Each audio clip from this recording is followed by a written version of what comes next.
என்ன பார்க்க போறோம்னா மீன் குழம்பு எப்படி செய்யறதுன்னு தான் பார்க்க போறோம். அதுக்கு முதல்ல மீனை 3 டைம் நல்லா வாஷ் பண்ணிக்கோங்க, அந்த ஸ்மெல் போற அளவுக்கு. அதுக்கு முதல்ல பேனை ஹீட் பண்ணிக்கலாம். இப்போ 2 டீஸ்பூன் ஆயில் ஊற்றிக்கலாம். 1 டீஸ்பூன் அளவு மல்லி ஆட் பண்ணிக்கலாம். 1 டீஸ்பூன் அளவு மிளகு சேர்த்துக்கோங்க. 2 வரமிளகாய் ஆட் பண்ணிக்கலாம். 10 பல்லு பூண்டு ஆட் பண்ணிக்கலாம். 1 கொத்து கருவேப்பிலை நல்லா கலந்து விடுங்க. 2 பெரிய வெங்காயத்தை கட் பண்ணி வச்சிருக்கேன், அதை இப்போ ஆட் பண்ணிக்கலாம். தேவையான அளவு உப்பு போட்டுக்கோங்க. ப்ரௌன் கலர் ஆகிற முடியலும் நல்லா வதக்கி விடுங்க. 2 பெரிய தக்காளியை சின்னதாக கட் பண்ணி வச்சிருக்கேன், அதை ஆட் பண்ணிக்கலாம். அதையும் சேர்த்து நல்லா கலந்து விடுங்க. 2 நிமிஷம் நல்லா எண்ணெய் பிரிஞ்ச அளவுக்கு நல்லா வதக்கிக்கோங்க. இதை நம்ம அரைக்க தான் போறோம், அதனால இந்த அளவுக்கு வதக்கினாலே போதுமானது. இப்போ மசாலாவை ஆட் பண்ணிக்கலாம். 3/4 டீஸ்பூன் குழம்பு masala, 1/2 teaspoon chilli powder masala, மீன் ஃப்ரை மசாலாவை ஆட் பண்ணிக்கலாம். உங்கள் காரத்துக்கு ஏற்ற மாதிரி ஆட் பண்ணிக்கோங்க. 1 நிமிஷத்துக்கு மட்டும் நல்லா கலந்து விட்டுட்டு ஸ்டவ்வை ஆஃப் பண்ணிடுங்க. இப்போ இதை ஆற வச்சு மிக்சி ஜாருக்கு மாற்றிக்கலாம். இந்த அளவுக்கு நல்லா அரைச்சிக்கோங்க.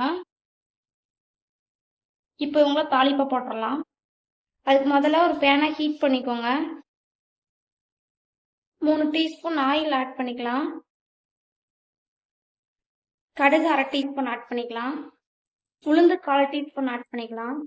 வெந்தயம் 1/2 டீஸ்பூன் அளவு ஆட் பண்ணிக்கலாம். சோம்பு ஒரு 10 ஆட் பண்ணிக்கோங்க.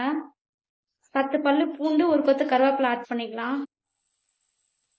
நல்லா கலந்து விடுங்க. மீன் குழம்புக்கு பூண்டு அதிகமாக ஆட் பண்ணால் மீன் குழம்பு சூப்பராக இருக்கும். இஞ்சி பூண்டு பேஸ்ட் ஆட் பண்ணிக்கலாம். நல்லா கலந்து விடுங்க. இஞ்சி பூண்டு பேஸ்ட் ஸ்மெல் போகிற அளவுக்கு நல்லா வதக்கிக்கோங்க. அரைச்சி வச்சிருந்த தக்காளி சாந்து ஆட் பண்ணிக்கலாம்.